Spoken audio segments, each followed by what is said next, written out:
Good evening. It's so wonderful to have each of you here as individuals and together as a collective to focus on the issues of justice and law together. We have several introductions this evening. We've got a lot of esteemed colleagues and guests in the audience. We'll hopefully have a little bit of time for some questions at the end. And I'm just going to give you my first reminder that you have index cards and pens with you. And if you want to pose a question, if you want to write it down while we're speaking, you're welcome to. And to please pass those question cards to your right, that way. And we'll have folks collecting them on the edges of the theater area. So that's just some housekeeping. There's restrooms, of course, upstairs. And there is an elevator on this side as well for folks who want to go upstairs as they're exiting. So just let us know. We'll guide you to that elevator. I'm really pleased to be here. I'm Madeline Edelman. I'm a professor of justice studies in the School of Social Transformation.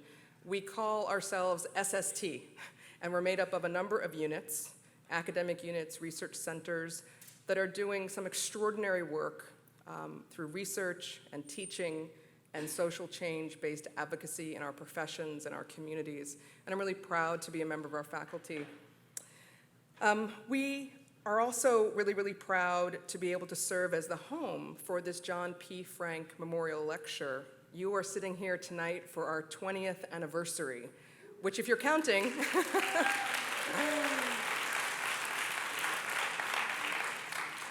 that means this is the 21st lecture.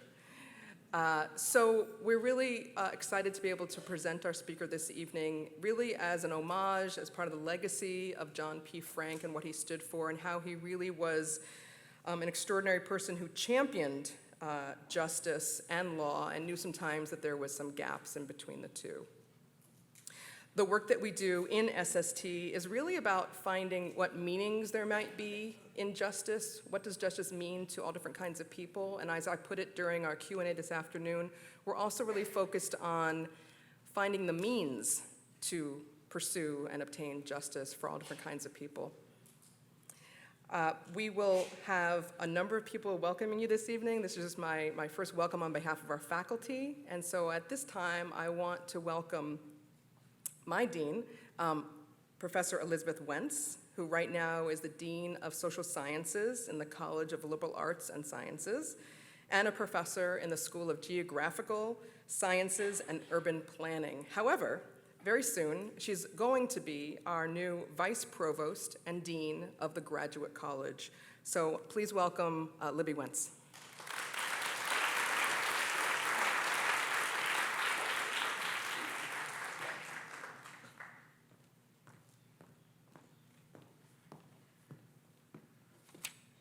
Thank you, everybody, and for the opportunity to just say a few remarks. On behalf of the College of Liberal Arts and Sciences, I welcome you to this to the signature event. As Maddie said, I'm going to be shifting my position, and so I feel like it's with a little bittersweet that I get to share with you some of this because I've been in this position for 5 years, and this event has been certainly a highlight of each and every one of my years. So I know I met quite a few of you before, so I'm really happy to see such a great audience here. I'm very proud to have the School of Social Transformation as one of the academic units that's within the social sciences. What I think is really remarkable about it is just really the word social transformation. It really embodies a lot of the characteristics of what the faculty and what the students and the passion in that school. And in fact, the endowed John P. Frank Memorial Lecture Series really exemplifies that space of social transformation. And so it's with great pleasure that I would like to shift your attention to a member of the John Frank family, Karen Frank, who is an award-winning lawyer and comes here from San Francisco, and she's going to share with you a few remarks as well. Thank you so much.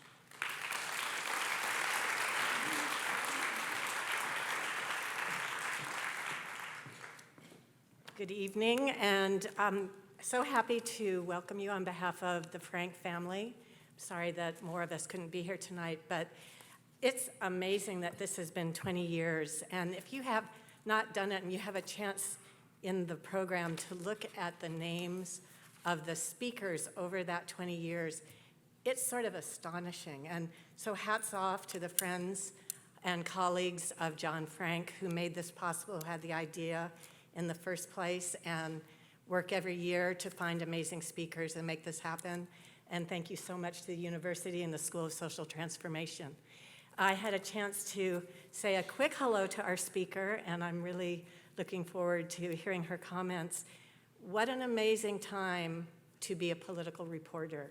I mean, every single day there's something else that you would be following or writing about. And I remember thinking on the day after the election in 2016, and I've thought it every single day since, I'm so grateful for the people whose day job is to pay attention to all of this and to help the rest of us follow it and think about it.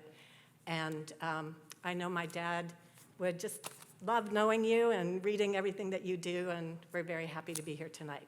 So now I'm supposed to tell you to cast your eyes to the screen for a welcome from my dear friend and a protege of John Frank, Janet Napolitano, the 20th president of the University of California, former Secretary of Homeland Security, and former governor of the state of Arizona.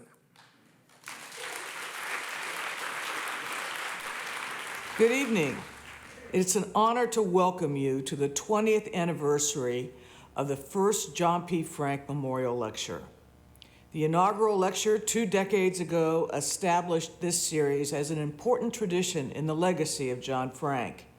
It was the distinguished civil rights professor Lonnie Guinier who delivered the lecture in February of 2000. As the first woman of color appointed to a tenured professorship at Harvard Law School, she set the tone for a lecture series that advances the pursuit of justice for all. It is a tone befitting the lecture's namesake. I was lucky to count John as a lifelong mentor from the time I began my legal career in Arizona.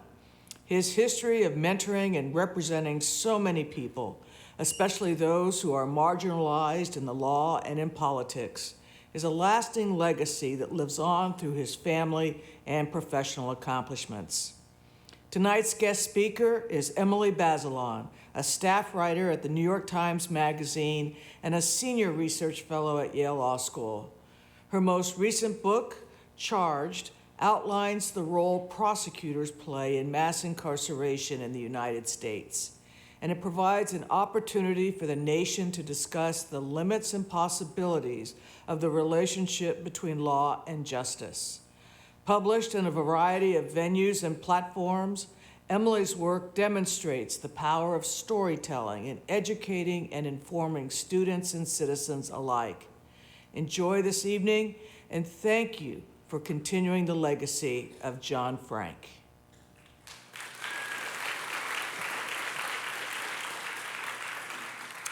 We are so grateful to Janet Napolitano for her pivotal role in this lecture series, as well as for taking the time to record that special message. Now, I would like to add my welcome to you all to tonight's event. My name is Pardis Madavi, and I'm the director of the School of Social Transformation. This signature event, the John P. Frank Lecture Series, exemplifies so many of the core values of our school, including intersectionality, intentionality, and inclusivity. And the work of our distinguished speaker this evening exemplifies all of these values fearlessly.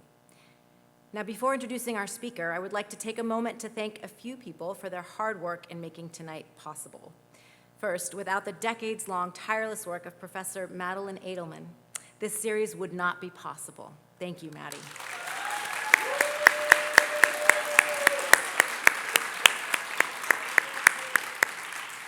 Our talented staff, including Jeannie Colquette, Kike Martin Palacios, Tammy Kane McKenzie, and others, have been working around the clock for the past several months to make this evening possible. And finally, I want to also extend some gratitude to the staff of this amazing space that we get to be in this evening. Thank you to all of you who are making tonight so smooth and so possible. And of course, thank you to the John P. Frank Committee for your generous support over the years and for your terrific guidance. It has really inspired so many of us to keep this beautiful tradition going. I now have the great pleasure of introducing tonight's speaker, and I think you will all agree that her extensive body of work and critical interventions into some of the most pressing justice concerns of our time make her the perfect speaker to honor the legacy of John P. Frank. Emily Bazelon is a staff writer for the New York Times Magazine and the Truman Capote Fellow for Creative Writing and Law at Yale Law School. She is the best-selling author of Sticks and Stones, Defeating the Culture of Bullying and Rediscovering the Power of Character and Empathy, as well as her new book, Charged, the new movement to transform American prosecution and end mass incarceration. She is a graduate of Yale College and Yale Law School. Before joining the Times Magazine, Bazelon served as a writer and editor at Slate, for which she continues to co-host the popular weekly podcast, Political Gabfest. Bazelon's work has also appeared in The Atlantic, The Washington Post, Vogue, and other outlets. So you can see a wide array here of expertise and outlets.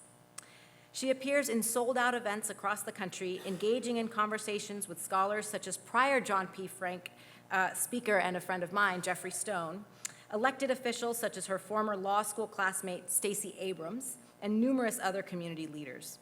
You may have seen her during one of her many appearances on The Colbert Report, talking about healthcare reform, affirmative action, voting rights, marriage equality, or dark money, or perhaps the episode when she discussed her book Sticks and Stones and made Stephen Colbert cry. No easy feat, I would say. Not to worry, she reconciled with the host during more recent appearances on his new The Late Show with Stephen Colbert, so all is well there. But without any further ado, please join me in welcoming Emily Bazelon.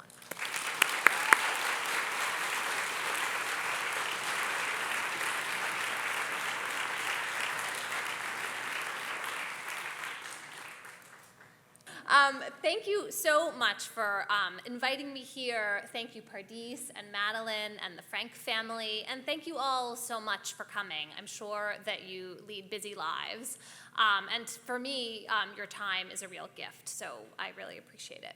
And it is, in fact, an interesting and strange time to be a reporter who writes about politics and law, and I have to say I was pleased to have a little break and go to a different part of the country, so well-timed event from my point of view. I want to start by telling you the story that planted the seeds for my book. It's a story from 2010.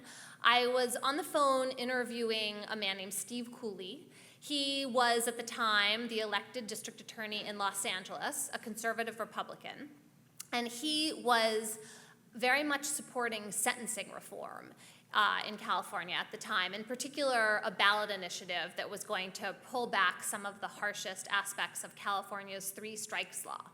So I was asking Cooley why he was taking this position, and he told me a story about a case from back in the 90s when he was a baby prosecutor, as they're called, just starting out. And it was a case involving a man named Gregory Taylor.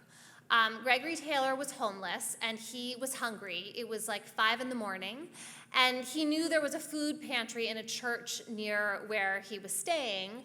It was not open yet, so he unscrewed the screws on the screen door to let himself into the food pantry to get inside to get some food. This case came into the LA District Attorney's office. It didn't come to Steve Cooley. It came to another baby prosecutor who sat next to Steve. And that prosecutor chose to charge this offense as a 3rd strike. So Gregory Taylor was convicted, and he received a life sentence.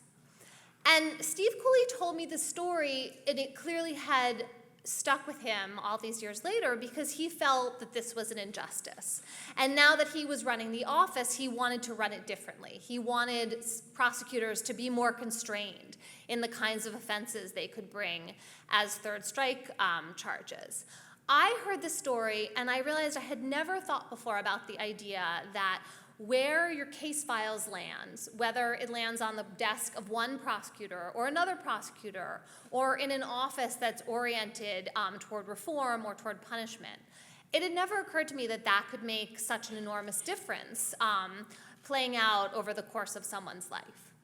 Once I heard that story and noticed it, I started to see the role of prosecutorial discretion in every story that I reported about criminal justice. And I got curious about what power prosecutors have and where that enormous power comes from. You know, I had the image of the criminal justice system, which I think is our sort of classic conception of it. It's a triangle in the courtroom. The judge is at the top of the triangle. He or she is the person with the power, the person whose job is to be neutral and impartial. And I imagined that the prosecutor and the defense attorney are down here. They're the bottom corners of the triangle.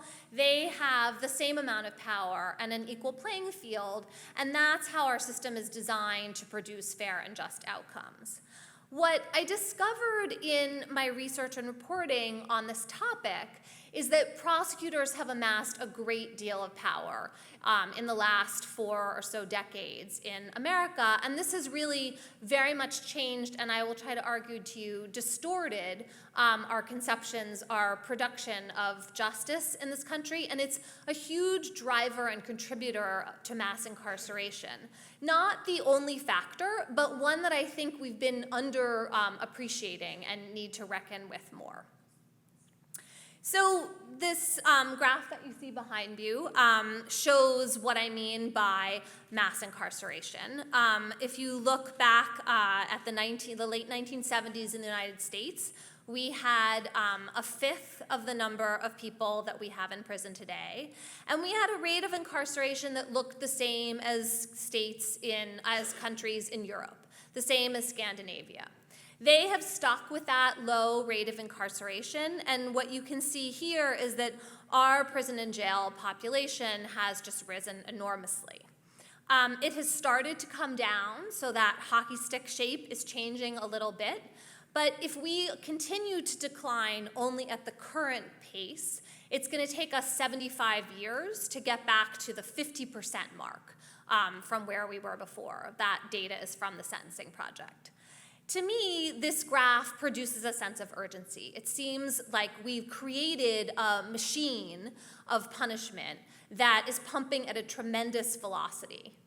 And that machine, in a lot of ways, I think was a response to a rise in crime in the 80s. It was also produced by the war on drugs, and a lot of fear that America was not a safe place anymore, and a conviction, not really based on evidence at the time, that putting more people in jail, locking them up, separating them from society was what we needed to do to keep ourselves safe. So what you see in the 80s and 90s is every state ratcheting up its sentencing laws, and in particular, changing to mandatory minimum sentences. So the idea here is that we're going to tie the hands of soft-hearted judges. We're going to make sure that everybody is treated the same, and that there's this floor of punishment that we're going to ensure for every single offender in a particular category. And that was supposed to make criminal justice more fair. The problem is, and I don't think we really talked about this or appreciated it sufficiently at the time, when you make mandatory minimum sentences and this issue of stacking up charges, the one really important mechanism in our criminal justice system, what you've done is you've actually handed power from judges to prosecutors. The reason for that is that if you bake the punishment into the charge, then you've put that aspect, that consequence, into the element, the stage of the system that prosecutors solely control. Prosecutors are the ones who control charging decisions. And what you can see from this data here, which comes from John Pfaff at Fordham Law School, is that once we entered this era of higher incarceration rates, of greater sentencing, of pressure to put more people behind bars, prosecutors started using their enhanced tools for punishment to charge more and more people with felonies. So you see them both get more power because they are now controlling, in a lot of ways, the outcome, the punishment, with mandatory minimum sentencing. And then you see that them using that power to charge people with more serious offenses. This is a very recent study, which I think also helps show what a difference it makes who the district attorney is in a particular community. And, you know, in some ways, the outcomes here, in terms of the differences that we see, maybe track onto one's political expectations. But what is really striking to me is the line at the bottom of this slide, that you're seeing this real difference in how a DA does his or her job. What you're not seeing is a significant effect on crime or arrests in a community. So again, what I'm trying to show here with this data is when you isolate the role of the prosecutor, you can really see what a difference it makes who's sitting in that office and what kinds of people work as assistant district attorneys. This is a quote, a kind of set of quotes from Eric Gonzalez, the district attorney in Brooklyn. He's one of the main characters in my book, a real person, but to me, a character in a book, as well as a real person. And he said this to me very early on in my reporting. He really lays out here the different stages of the process, the way in which he thinks that the prosecutor's role can be such an important factor in what happens to people. The sort of candor you see here from Gonzalez is not always the outcome. I talk to lots of prosecutors who tend to want to say, you know, I'm just doing my job. This is a whole system. There are lots of other parts of this machine. I'm just like a cog in the wheel. But what struck me about Eric Gonzalez was he was really willing to kind of own the power that he had. And he was elected in Brooklyn in 2017 very much on a platform to reform the system, to make it a place that valued second chances, to make it a place where there was more attention to deciding who it really made sense to prosecute, and an effort to look at second chances. So what you're seeing here is my kind of maybe the most important slide that I want to show you tonight, because what I'm trying to show you here is that for years and years we had crime and incarceration rates that were both going up. They were both rising. And so one of the justifications for our rising incarceration rate was, look, the country is less safe. We need to be locking people up in order to deter crime, to prevent more crime. But what you see when those lines start to cross and then widely diverge is that we've created this huge machine of punishment.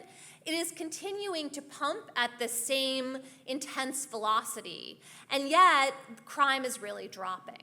Now, you could look at this and you could argue that this is a success story, that the fact that we have so many more people in jail and prison is what explains the drop in crime. And so what I want to say to you about that this evening is that criminologists who've looked at this, the National Academies of Science did a big meta-review of lots of studies. What they've shown is that increased incarceration in the United States since the late 70s has had a modest impact on reducing crime. So yes, you lock up 2 million people, you're going to see some reduction that you're able to attribute to that shift, but there are lots of other things we've done that have also contributed to a decrease in crime, which I'll talk about later. And the sort of question I would submit for all of us to think about is, okay, so if this huge increase in incarceration is attributable only to this modest effect, is it worth the price that we're paying for it? Both the actual fiscal cost, because it's wildly expensive, and then also the human cost in terms of all the people who are ripped away from their families, the communities that are missing a lot of people, especially young men of color. Is this really the strategy that is the most legitimate, is the most worthwhile for our country? I want to break down the kind of elements of the criminal justice system to show you why I think we've sort of gone off track and why I think the evidence supports that conclusion. So here you're looking at a slide that tells you about how bail works. Bail for me was one of the most surprising things to learn about in my book. When I started my reporting, I thought, well, the reason that we ask people to pay money bail in order to get out of jail when they've been charged with a crime is like, that's what it takes to bring them back to court and to keep everybody safe. Turns out, neither of those things are true. The United States and the Philippines are the only countries in the world in which for-profit cash bail is even legal. And we have had a state, Kentucky, and a city, Washington, D.C., that have operated with no money bail since the 1990s. And you know what? Almost everybody comes back to court. And the rate of reoffending, of committing a new crime while you're out released awaiting your trial is very low. So we know this isn't really actually what bail is for. What bail is really doing is turning jail into a plea bargain mill. It's putting pressure on people to plead guilty to crimes because, of course, if you're worried about keeping your apartment, who's taking care of your kids, holding on to your job, you're going to be much more likely to sign on the bottom line to a plea bargain, even though in the longer term, that decision is going to leave you with a criminal record, which can be quite costly to people in all kinds of ways for the rest of their lives. And I also want to argue to you that jail is criminogenic. So that's kind of a technical word, but it's really just like the word carcinogenic. Smoking causes cancer. Jail causes more crime. It's sort of counterintuitive. We think we're locking people up to keep the rest of us safer. And for sure, like I said, there can be a modest deterrent effect, but especially when you're talking about locking people up before they've been found guilty for short amounts of time, it turns out to be just a counterproductive thing to do. And we know this from a giant study in Houston and its suburbs that was done by the Quattrone Center at the University of Pennsylvania. They looked at 380,000 people who'd been charged with misdemeanors, and they compared the people who were able to pay their way out of jail by making bail to the people who had to stay in. And it turned out that the people who had been, I always get this mixed up in my head.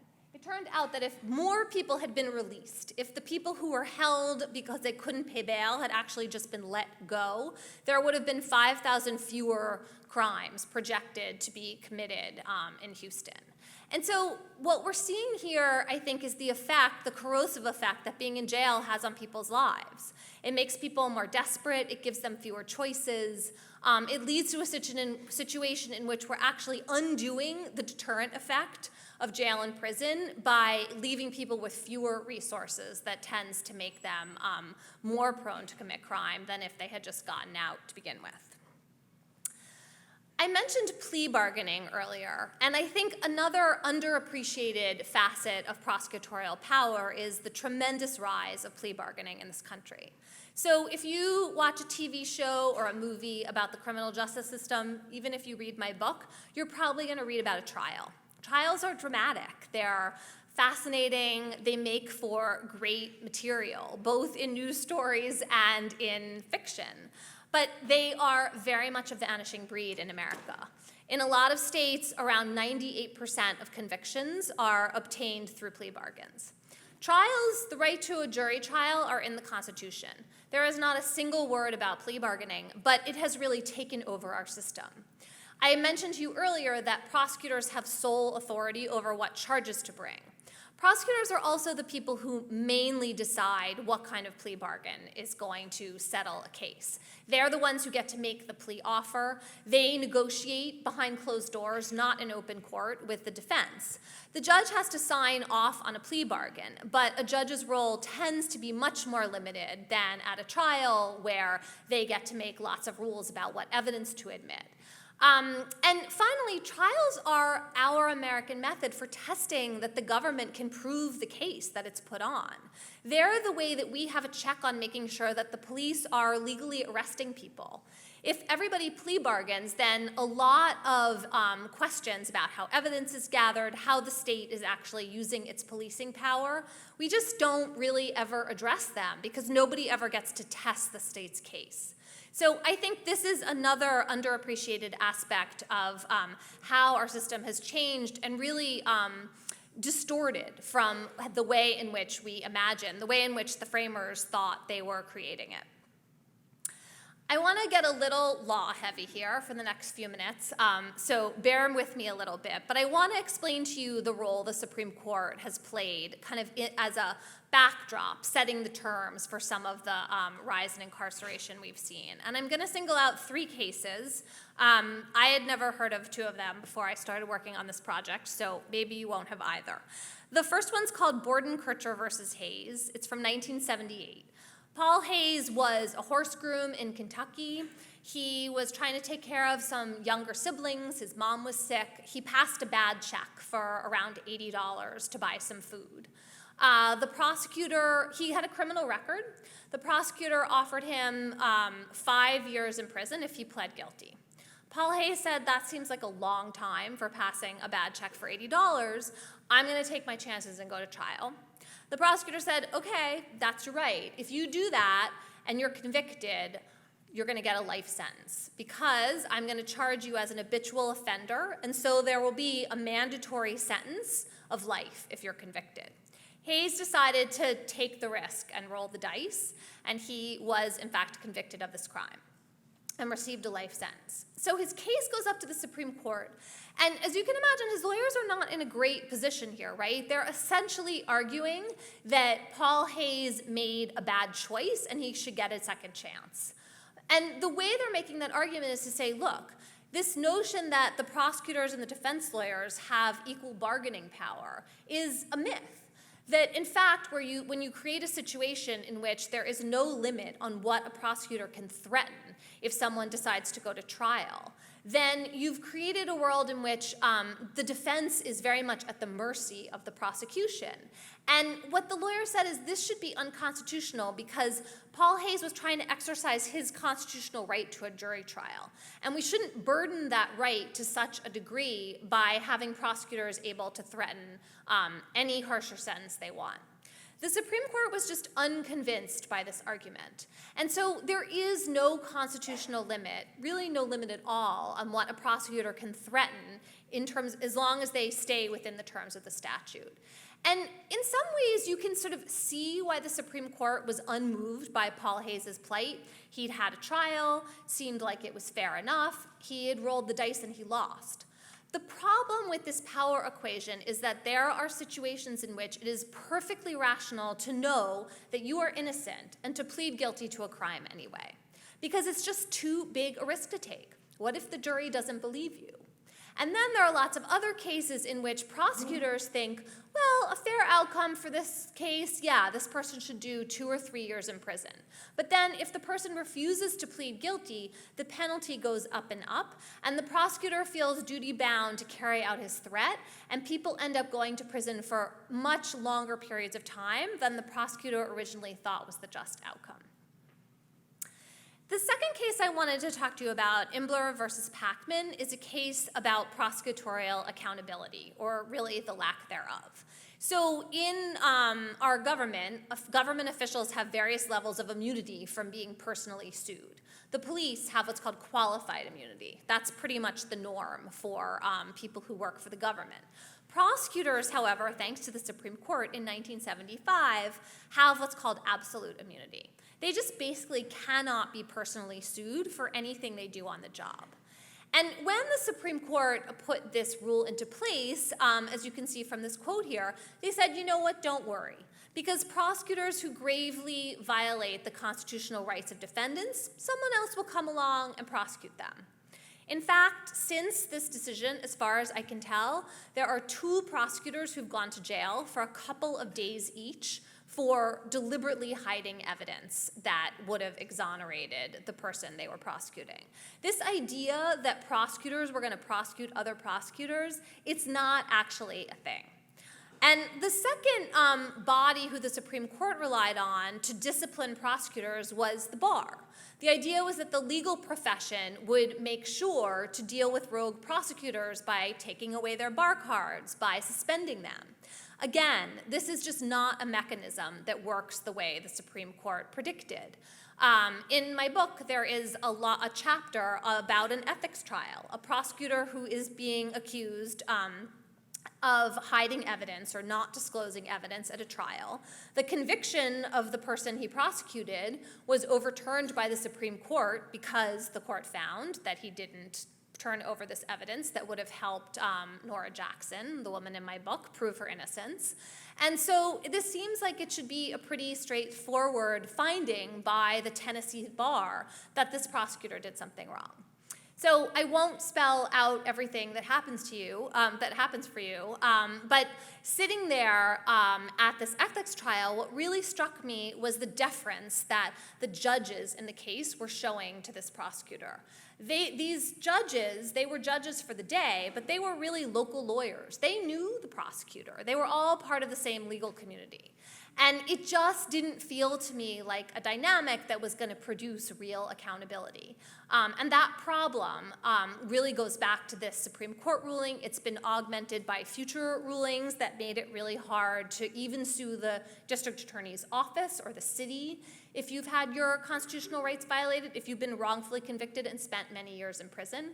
And what troubles me about this is that prosecutors have so much power. The idea that you would give people, a particular type of official, so much power with so little accountability, that just seems like a kind of recipe for state overreach and the kind of use of state power that should, I think, make a lot of us worried about our own freedoms. The third case I want to talk to you about, Brady versus Maryland, is often seen as a kind of triumph of the Warren Court, known for some of its relatively liberal rulings in the 1960s. And it does create this really important right. The reason I was just talking to you about not disclosing evidence and why that is a problem comes from Brady. You have the right, if you are about to be tried for a crime, to see any evidence the state has that could help you prove your innocence. There are two problems with Brady all these years later. One is that technically it's only a right that comes into play if you're about to go to trial. So you all already know from a few minutes ago, most cases don't go to trial at all. And so it's really up to the lower courts in the jurisdiction or the district attorney's office when they're going to turn this evidence over to you. It does not mean that you are going to have the evidence before you have to decide to plead guilty. And the other problem, I think, with Brady versus Maryland is that prosecutors hold all the cards and everybody else is blind to what they're holding in their hand. You as the defense lawyer, you as the judge, you as the defendant, you don't know what the state has. And so it is up to the prosecutor to make these quite significant discretionary decisions about what counts as exonerating, what counts as material. And I think that has also created a lot of problems, and that Brady has proved to be a kind of much more limited protection than we might hope for. So now I want to turn to what we can do about all of this. And actually, this is an amazing time to get to talk to all of you about this here in Arizona and Maricopa County, because the answer to these questions is that in almost every state in the country, we the people get to choose the lawyers who sit in the district attorney's office. And you in Maricopa County are in the throes of a campaign for district attorney here that could really change the way criminal justice operates in your community. So the United States is the only country in the world that elects prosecutors, and that might suggest maybe it's not the greatest idea. We could talk about whether this is really the right way to have a system. There are a few states, including my state of Connecticut and the state of New Jersey, which does a better job than my state of Connecticut, sadly for me, in which prosecutors are not elected, and there are some benefits to that system. But for those of you who live in states, you have this power of vote as voters. And traditionally, prosecutors have run on these law and order platforms in which they tout their conviction rates, they ask you to look at the people they've gotten heavy sentences for, the high-profile criminals they've put away, sometimes the number of people they've sent to be executed. But the decision about whether that is the kind of DA that you want to have, that's in your hands. And there is increasing bipartisan support for electing public officials who are promising to do things differently. These statistics come from a survey from a couple of years ago, and I wanted to break them down for you so you can see that we are not really talking about the typical polarized blue-red divide that we so often see in the United States. We're talking about real bipartisan strong support for changing the velocity at which our punishment machine operates. These are findings that I think should really show us that this is not such a divisive issue, right? I mean, President Trump, who has run in many ways as quite a polarizing president, He was very proud of the criminal justice reform bill that passed in Congress and that he signed a couple of years ago. Kim Kardashian was one of the people lobbying for that bill. Like, when you have Kim Kardashian on your side, you've kind of gone mainstream. And my favorite thing about the involvement of someone like Kim Kardashian is that I think that when I look at these slides, what I see her as this giant opportunity, and I think the gap between the support and the policies we actually have is one that has to do with how much we care. How much are we asking public officials about criminal justice? How much are we thinking about what is going on in court? How much are we lifting up this issue and really making it the kind of priority issue that people vote on, that politicians see as a promise that they have to deliver, especially in the district attorney's office? This chart is an answer to a question that I often get asked about resources. So what if we spent more money on education and other kinds of social services and less money on prison and other kind of public safety measures? And what you can see here, I think, is how much we've moved really in the opposite direction, how far we have to go in order to try to change that equation, and the degree to which we really have a country that is punitive, a country that thinks more about how to punish people on the back end than how to prevent people from becoming more desperate on the front end. And I also wanted to show you a kind of success story. So there are many things to criticize about New York. I'm happy to dive into them. But on the front of crime and incarceration, New York has really been pretty visionary. It is the city that became safe, as a book written by a criminologist at UC Berkeley, Franklin Zimring, said a few years ago. It's a city that has really cut its incarceration level in half and has also seen its violent and property crime rates go down really significantly. So to me, this is good evidence that we don't have to continue to put so many people in prison in order to maintain public safety. As I've been looking around the country at these prosecutorial elections, what I'm seeing bubbling up, and this was the most exciting part of reporting my book, what I'm seeing is a movement to elect a new kind of prosecutor. So you may remember we had an election in November 2016, and I was following a whole bunch of DA races, about a dozen of them around the country. And when I woke up the next morning and got my mind out of Washington, I realized that almost all of these people who had run promising to reduce incarceration and increase fairness, they had almost all won. And they were taking over the district attorney's offices in places like Chicago, and the following year, Philadelphia and Denver and San Joaquin County, California. All over the map, there are these dots now of people who are running for this office and promising to do it differently. And they are changing the kind of statistics that you see up here. This study, which is from around 2015, is of the 2,400 elected prosecutors around the country. And as you can see, as a group, they don't really reflect American demographics. Part of what this new movement to elect a different kind of prosecutor is doing is bringing people, more women, more people of color into office. Sometimes there are going to be Republicans, sometimes they're going to be Democrats, but hopefully they are kind of broadening and changing the tapestry of what an American prosecutor looks like and what kind of background they come from. So what should prosecutors do? So you come into office, you think you want to do it differently, you feel like there are too many people getting locked up. Where do you start? And one of the most important findings goes back to this notion of what could we do on the front end? How can we prevent crime rather than dealing with it after it occurs? I find this study from Pat Sharkey at NYU so important because he was really able to show cause and effect about investment in communities through nonprofits and a reduction in crime. When I was trying to understand this data, I got on the phone with a sociologist at the University of Chicago, this guy named Robert Sampson, who's been doing this work forever. And he explained to me that what you're seeing here is investment in what he calls social cohesion. So we know what it's, hopefully lots of us here know what it's like to live in a neighborhood or a community where people are kind of looking out for each other. Not necessarily like up in your business, but if you need to ask someone to bring in your mail, if you're walking down the street, is someone going to, let you know if you're about to walk out into traffic? We want to live, most of us, in communities like that. And what Samson has shown from his work for years is that if you have a high level of social cohesion in a community, even if it's a low-income community, and you compare it to another low-income community, you're going to see less crime. You're going to see more sense of well-being in that first community where people are looking out for each other, where there is this sense of well-being.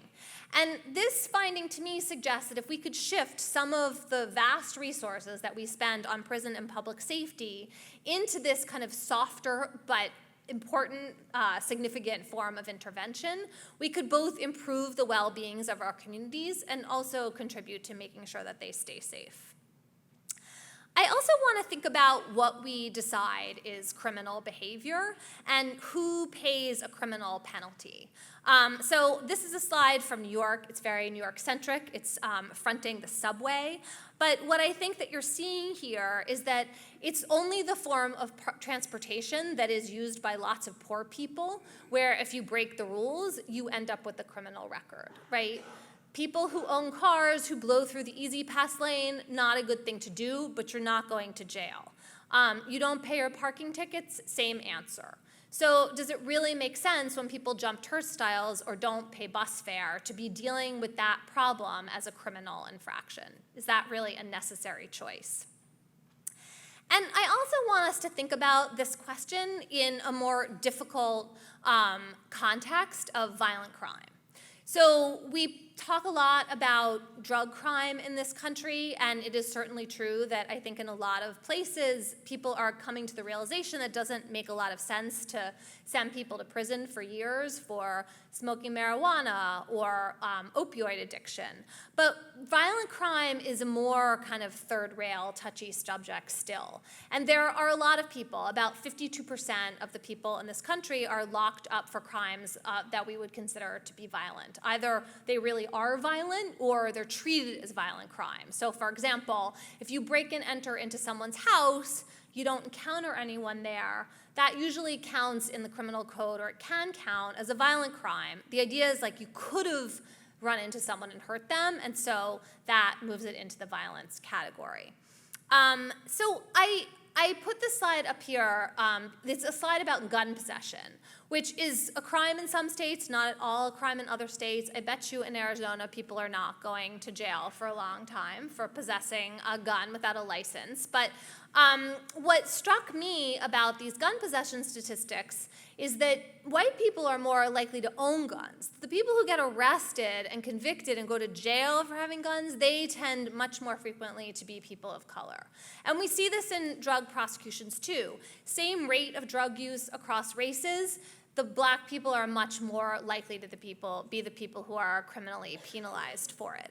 And so I bring up this because I think we want to think about who we are suspicious of. What are the categories of people who we treat as scary and violent, and why do we make those particular assumptions about them? If you see a social media post of like a young blonde girl carrying an Uzi, which someone took to their graduation last year, do you think to yourself like, God, we gotta lock that person up?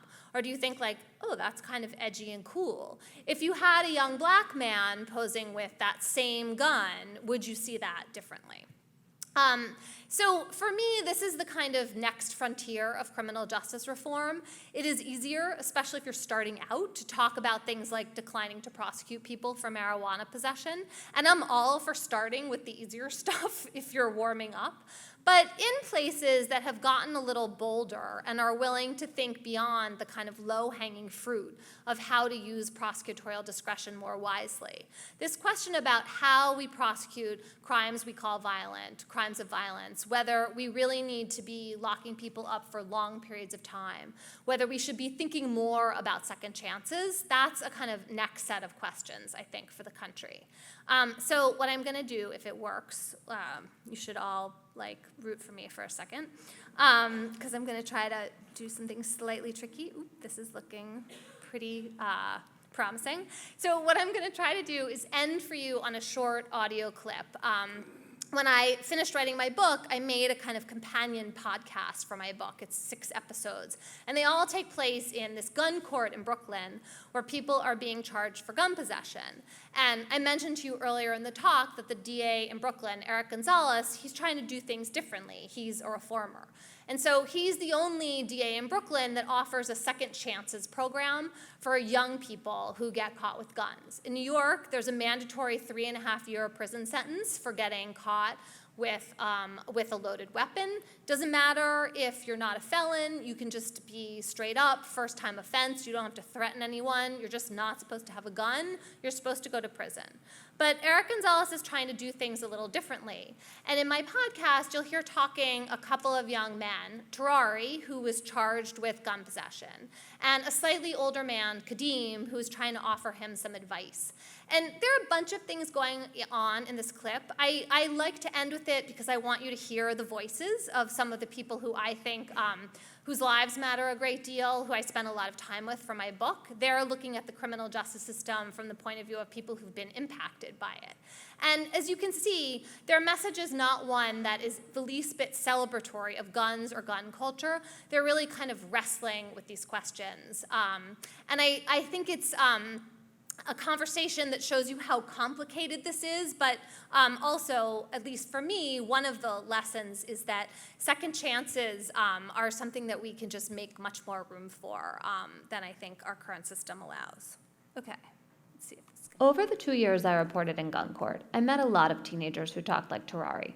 They said they never fired a gun, or only did it a few times, for practice. Most hid their guns, and also like Terrari, almost never at home. They were as wary of the weapons as they were proud of having them. They said they got the guns for defense. Here's Terrari. I was bullied damn near my whole life. Like, I'm small. I got into a lot of fights, and I had nobody to ever protect me. Many of them made basic Second Amendment arguments, like it's a dangerous world and you have to make tough decisions to survive in it. Here's another teenager I met in gun court. It's sad that I say this, but I'd rather get caught with a gun and do 2-3 years jail time than not get caught with a gun and wind up being dead. The guns started to seem to me like armor the kids didn't really want. You feel an added layer of security or power. Having a gun in Black and urban culture has been associated with having like power or clout or relevancy. That's Kadeem Gibbs. I met him when I started reporting in gun court. He was one of the advocates who worked that border zone between the kids maneuvering in the streets and the cops enforcing the gun court's new mandate. Kadeem knows that there are plenty of illegal guns floating around New York City. Every year, the NYPD seizes around 5,000 of them. Last year, 161 people were killed by handguns. The politicians look at those deaths and they see a crisis. But for the kids Kadeem works with, this is just the hazardous ocean they swim in. Getting a gun for protection, it seems to make sense. Kadeem tries to convince them otherwise. One thing that I always challenge young people on is protection. Like this notion of, if I have this firearm, I'm invincible or nothing is gonna happen to me, right? And that's false. Kadeem knows what he's talking about. He speaks from the experience of his own childhood. So when I was 12, was when I got arrested for the first time for bringing a gun to school. I started being in the streets around that age too because my mom was, dealing with her own issues. Kadeem's mom was struggling and she wasn't around much, so he felt he had to take care of his siblings. He started selling drugs, got caught a bunch of times. Long story short, I ended up doing 5 different bids from the time I was 12 to 22. He told himself the same thing as Terrari and the other defendants. He had a gun for defense. But even though you buy a gun for protection, you almost never use it that way. Kadeem learned that in the hardest possible way. I was shot when I was a kid, and I had a gun on me when I was shot. You know what I mean? It didn't make me bulletproof. It's I still got shot.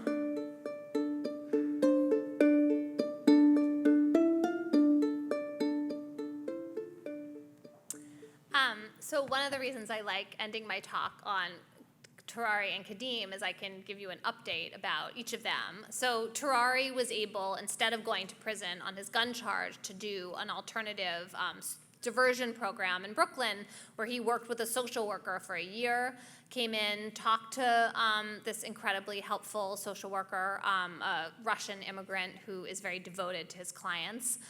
He was able to get his GED, he stayed out of trouble, he had a job, and he's now enrolled in community college in Brooklyn at St. Francis Community College. I'm actually, in a couple months, gonna go do a speaking event with him at St. Francis, which I'm really looking forward to. And Kadim is working as a criminal justice reform advocate in New York. He just got a small grant for his work. And so to me, watching their ability to move on from their past, to make the most of a second chance, that's the stories that I tell myself, as well as the kind of data I was presenting to you about why I think it's so important for us to pay attention to these issues. Thanks so much for listening, and I look forward to your questions.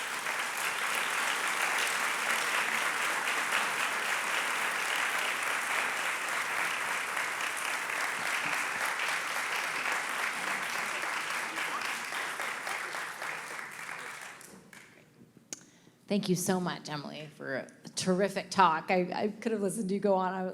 When you said I like to end my talk with this, I'm like, already? So thank you so much. If folks in the audience could just take a moment to pull out your index cards and write up your questions and pass them all the way to your right, which our left, stage right.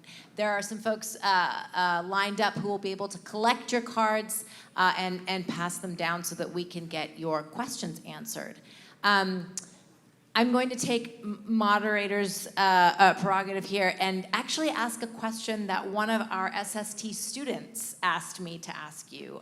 So I'm very lucky because I get to have breakfast with our students at least once a month, sometimes twice a month. And when they heard you were coming, they wanted me to ask you, and I will say secretly, I kind of want to know the answer to this.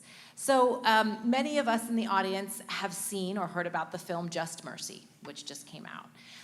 And our students wanted to know what impact do you think the film and I mean Brian Stevenson's story and the more kind of mainstreaming of conversation around mass incarceration, what effect do you think that is having kind of as we speak and certainly going into the 2020 election?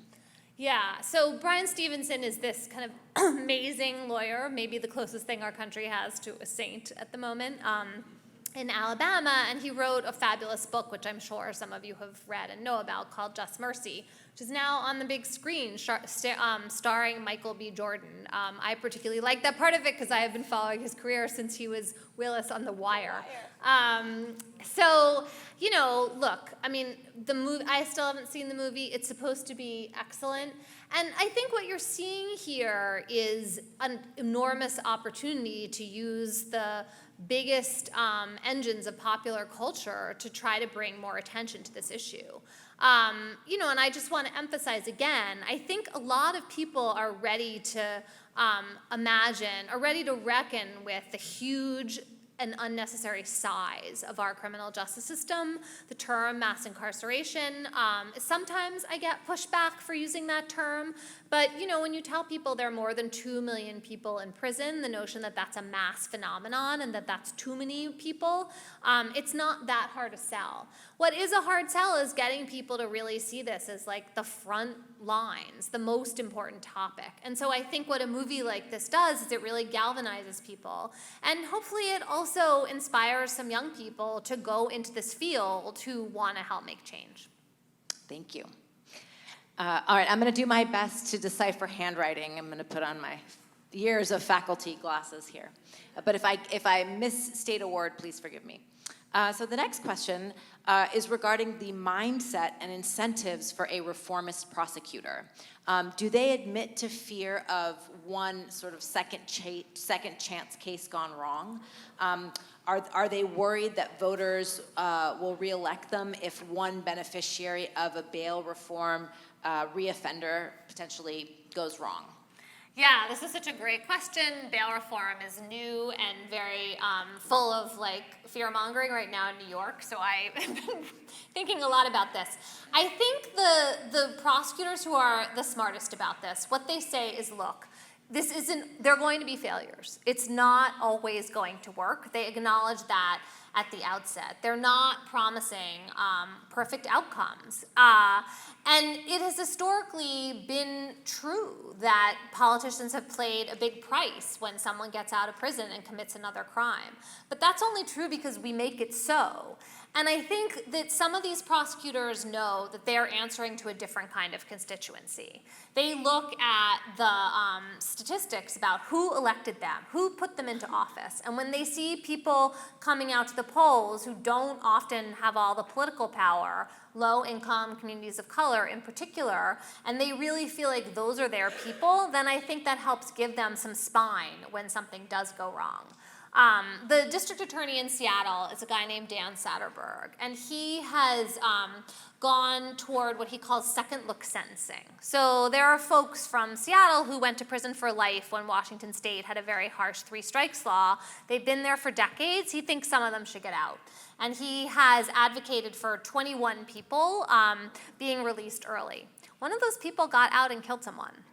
And I was writing about this second look sentencing, and I found that story, and I thought, what is Dan going to say when I call and ask him about this? And he said, look, you know, that was a tragedy. I am so sorry that happened. But when you look at this group of 21 people, they have a lower rate of reoffending than other people who've gotten out. And actually, it is also true that people who've gone to prison for acts of terrible violence, including murder, and have spent years there, they are actually at a much lower risk of reoffending than people who go in for shorter sentences, especially for things like drug use. And if you think about it, it makes sense, right?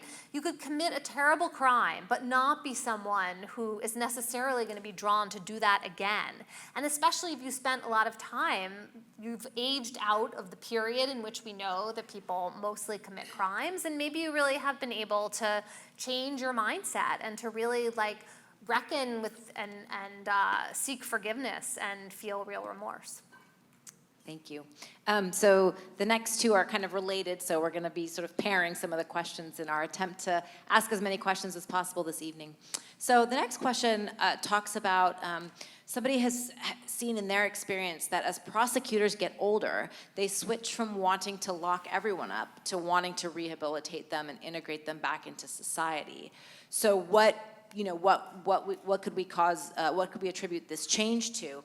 And related to that, have you looked at the type and length of punishment imposed by judges who were prosecutors versus judges who did not have that kind of long trajectory of prosecutorial experience? So there is some research that looks at this question of do veteran prosecutors, are they more or less merciful than prosecutors who are just coming into office? And as far as I know, it's actually pretty inconclusive. Depends a whole lot on the culture of the office you're in. So if you're in an office in which you get rewarded for long sentences, that's the route to promotion and to feeling like you're doing the work that's valued, then that's probably going to be the lesson you draw, and you might move in that direction. One of the DA's offices in my book is in Memphis, Tennessee. There's a very traditional law and order prosecutor, Amy Wyrick. She has also a pattern of violations of the Brady rule of handing over exonerating evidence. And when I learned about that office, one thing a lot of people told me was that they had a hammer award. So if you win a big trial, you send someone, you get a death sentence or lots of years in prison for someone, you get a picture of a hammer that you get to have posted on your door, and that's like a commendation. So I was talking to a researcher who studies prosecutors' offices, and I told them that story, and they were like, well, you can see what the culture there is valuing, and that's a place where I would imagine a lot of older prosecutors would not necessarily become more lenient. The pipeline from being a prosecutor to a judge is a very common one. And, I don't know of any research that's looked particularly at their sentencing practice. What I would say from observation is what you often see are judges willing to cut prosecutors' breaks and just see things from their point of view. And so one of the defense side reforms that that I think has a lot of validity is the idea of appointing more defense lawyers to the bench, so that we're balancing that out. Great, thank you. So the next question asks, in your opinion, how does the movement to end mass incarceration relate, if at all, to the prison abolition movement? Right. So in some ways, these things are very much related, and in some ways, they're a little different. I think when you talk about ending or reducing mass incarceration, you're kind of accepting the system to some degree as it is. You're imagining that it is broken and you can fix it by making it a lot smaller. Prison abolitionists, and I'm not really one, so I'm now happy to be corrected if I'm wrong, but my sense of their philosophy is that often they believe that the system is working exactly the way it's supposed to, and so we need to dismantle it and start over. And the idea of abolishing prison entirely is different from, trying to reduce it even by 70 or 80%. Those are different kinds of goals. One of them, I think, has a deeper foothold in kind of pragmatic American politics, and the other one is aspirational and idealistic and imagining a world in which we truly, truly do things differently. So, I mean, and then a related question, you're talking about the system here. A related question asks, do private prisons play a role in the high rates of incarceration? So that's a kind of more of a systemic, structural kind of follow on there. Yeah, so this is a question I answer differently depending on the state that I'm in. So nationally speaking, private prisons only account for about 9% of the prison population. However, there are a few states that heavily rely on private prisons, and Arizona is one of them. And there are also other ways in which a motive to make money is infecting and kind of driving incentives in the system. So often the same companies that operate prisons and thus have, a money-making reason to keep the incarceration machine pumping, those same companies run detention facilities for ICE. They may be related to the bail industry, which also makes money in a parasitic way from our criminalizing poverty, essentially. There are companies, the same companies are going into providing probation and parole services. They may be charging you a lot of money if you need an ankle monitor. And so I think that even in states where they're not using private prisons, there is privatization that is having an impact. And it's sort of like the question about, private charter schools. Like, do we want our public resources going to these profit-making entities? Do we want there to be this lobby of people giving campaign contributions to politicians who have a capitalist investment in continuing with the status quo? So the next question, we are here at a university, and we're here at a state university, so I think this is an interesting question, and I know something that many of our students have been talking about. What do you think about inside-out programs that bring traditional college students into correctional facilities and prisons to have class with students on the inside? So I've not yet done this myself as a teacher, but I've gone and visited other people's inside-out programs, and I think they seem like, as long as they're well-designed, amazing. For everybody involved. I have learned so much from the people I've reported on in jail or prison or are coming out. And I think college students, some of them, it's good for them to see more of the world, to see things from a different vantage point. And what I have noticed also about people who are on the inside is they do their homework, man. Like, they do the reading. They come, they are prepared. And that is actually also something that's good for college students to see. So I think there's a lot of good interplay here. Good answer. So shifting gears a little bit, this is something you kind of gestured to a little bit in your talk. How do you think the mental health crisis has impacted the source of power in courts? So judges, prosecutors, if at all. And I know that our school has been very active with the Tempe Mental Health Court. So would love to hear your thoughts on that. I think that there's this basic problem, which is we see lots of mental illness and substance abuse processed through the criminal justice system. In the end, it's the net that catches people when there's nothing else. the police will pick you up if no one else is helping you. I don't really think that's the right the right entry point for mental health and substance abuse services.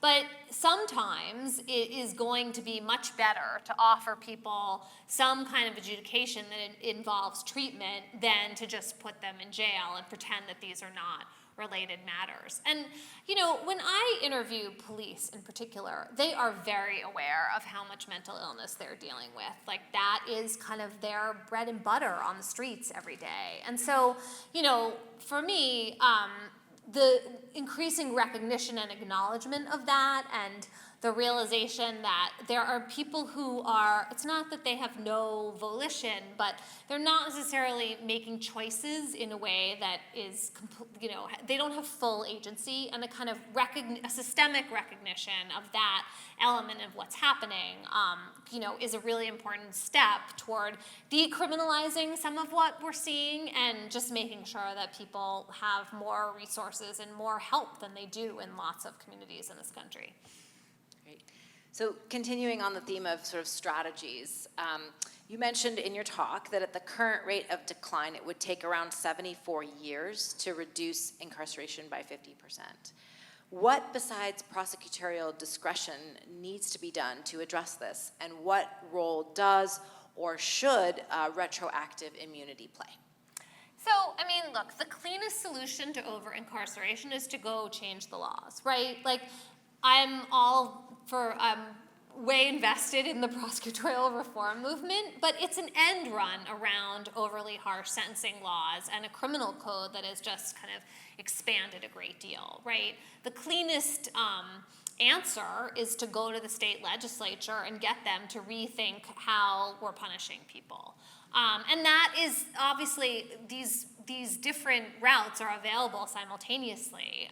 You can be operating on all cylinders. So if you're in a state, for example, Oklahoma, Texas, Georgia, Louisiana, these are the states with some of the highest incarceration rates of the country, and they're starting to see, like, this is not a good investment. We are spending so many billions of dollars, and so many people, usually around 2/3, depending on the state, they get out of jail and prison and they wind up back in. Well, that means that what we're doing for them is not really making their lives better, and it's not making the rest of us safe. So I think increasingly there is some sense that it's possible to be changing sentencing laws, and the criminal justice reform movement can kind of operate on these multiple cylinders. So we've talked a little bit about systems and structures. The next question, definitely music to my ears, I'm an anthropologist by training, asks about culture. So what are the cultural sources of our punitive system? You talked a little bit about other countries and kind of the US as an outlier. Why do countries with relatively similar demographics and economies as ours, such as Canada or Australia, why do they do criminal justice so much better than we do? So this is a deep question, and I'm going to give you a kind of pessimistic answer, which is that I don't think those countries are just like us. I think there are places that are more homogenous, and that in America, racial diversity has allowed us to imagine that there are these other people who are scary and bad, and that it's not that we're separating ourselves from them, and we're not as concerned with their humanity as I think some other countries. I think there's just more a sense of kind of shared citizenship, or we're in this together. And I think that, so one thing is that this is starting to change in the United States in this sense. We have 70 million people in the country who have criminal records, if you count everybody who's being arrested. And that's as many people as go to four-year colleges. So the idea that this is like someone else's problem is increasingly implausible. And I also think that the opioid crisis has kind of changed this, because that is a deep public health crisis that has mostly affected rural and white communities. At the moment, those are still the only parts of the country in which incarceration is continuing to rise. So we see it coming down in cities that have been so impacted, but continuing to go up in rural areas. And I don't wish more incarceration on anyone, but I do wonder, as more and more white people get caught up in the system, if we're going to see increasing energy for changing it. So I gave you one answer to a really deep comparative question about societies. There are lots of other answers you could give, but that's my kind of intuition. I think the opioid crisis is also an interesting comparison point, just in terms of the racial dynamics Yes. there. So the next question, I think, is also kind of a how do we shift culture question. Do you think that the sort of framing it around the framework of reducing prison populations, do you think that is an easier sell than the framework of control prosecutorial discretion? And if so, why? I do think that it feels more vivid and practical to talk about the idea that there are too many people in prison than to try to ask people to think about the role of prosecutors. But I suppose that my own hope is that you can get people to see the relationship between those two factors. I don't think the phrase prosecutorial discretion really rolls off the tip of the tongue. And the idea of ending mass incarceration is becoming more familiar. I'm not an ad person, but I'm sure if I was creating slogans, I would not have prosecutorial discretion as my bumper sticker. So I think whoever asked that question, there is something to what you're saying. So shifting a little bit, back to structure, do we need a defender general, sort of a defense counterpart to solicitor general, to ensure effective appellate advocacy for criminal defendants? Why or why not? Okay, so this is a new law review article from a couple of law professors. One of them in the audience, because this is I just saw this the other day. I think this is a great idea. So just to spell it out a little more, the notion is that we have the Solicitor General of the United States that takes the position of the government separate from an individual client to make certain arguments. And that in criminal defense world, we should also have someone who's thinking more systemically about issues, and we should also have someone who's going to help balance out the quality of advocacy in front of the Supreme Court. So one of the things the justices complain about is that if you're the defense attorney for a client, and that happens to be the case that goes to the Supreme Court, you're going to want to make the argument. And you know what? Maybe you're not the best at appellate advocacy, but you're not going to want to give it up, and no one can make you. So I think the Supreme Court sometimes feel like the defense side arguments and briefings are not as well put together, or that essentially they're being I'll use this word, now it's in my head, they're being outgunned. And that it would be better to have someone who's highly trained, who can make the kinds of sophisticated arguments that the justices want to hear. I generally am skeptical about how elitist and professionalized and kind of precious the Supreme Court bar has gotten, because there is a smaller set of attorneys who sort of have a lock on it, they're the ones who do all the arguing, and that it's just a bottleneck that doesn't provide opportunity to a lot of people. But in this particular instance, I do see the argument for that kind of role. It's interesting. I hadn't learned about that. This is very interesting. It's new idea as far as I know. It's Dan great. Epps and someone else. The next question asks the following. It appears that getting a new trial for wrongly convicted people is a very rare opportunity, even with evidence of innocence. What needs to change or stay the same in this aspect of the criminal justice system? Yeah, so I'm really glad to get this question. One of the things I didn't talk about is that when a district attorney is promising reform, one of the first things you want to ask them is whether they are planning to have what's called a wrongful conviction unit, whether they're going to have people in their office who are reviewing past cases to see if they really are sound, if all of those people really are guilty. Having prosecutors take that role inside their office is tremendously important. We live in a country in which there is just a total patchwork of defense lawyers of hugely varying qualities, especially, depends where you live, depends obviously how much money you have, but there are lots of people in jail with innocence claims who cannot find decent representation. And so to put it on them, it's just too great a burden. This is something that really prosecutors should take on.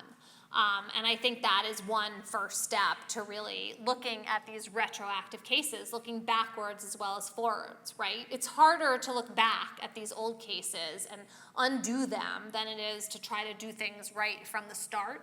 But there are just so many people whose lives hinge in the balance that I think it's a crucial role for reform prosecutors to play. Thank you. So this is going to be our final question, and I did my best to get as many of your questions in, and hopefully you got yours answered. We were trying to kind of group them by theme a little bit, but forgive me if we didn't get to yours. But I thought this was a very interesting question on which to end.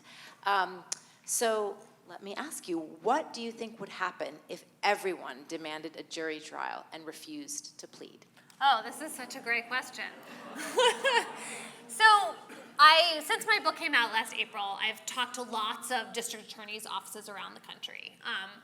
Generally they're people who are open to reform, like they invited me, but I've still gotten a ton of pushback, especially from, people who've been DAs for a long time, been assistant DAs, like they don't especially want to be told they're doing their job wrong.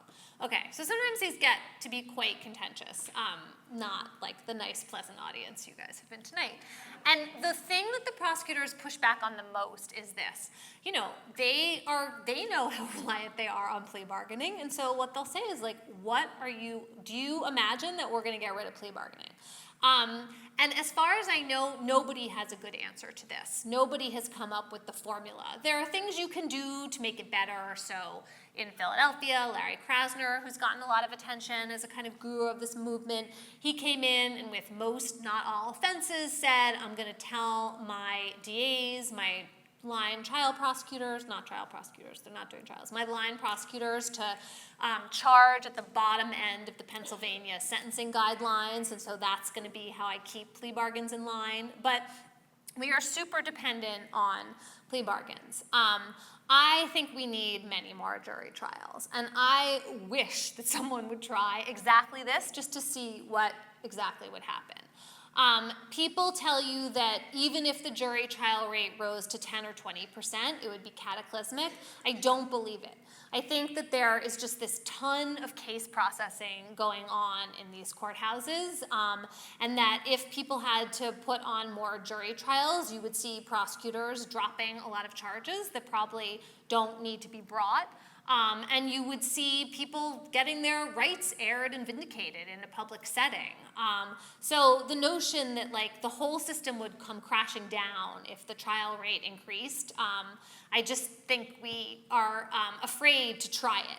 But I don't think there's any way to do this ethically, but I would be really interested in a kind of strike where, everybody charged with the crime just came in and said, no, I'm not pleading guilty, and that collective action could actually, bring about a lot of change. So let's leave on that implausible but kind of exciting note.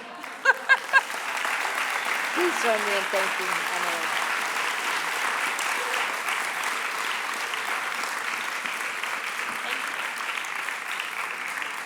Thank you so much for taking all of our many questions. I know there were so many more. Thank you for that incredibly informative talk, for your body of work, which is so powerful and moving, for your fearless courage. Thank you, and thank you for being with us tonight. My pleasure. Thank you all for all your great questions and for listening. Thank you. Thank you.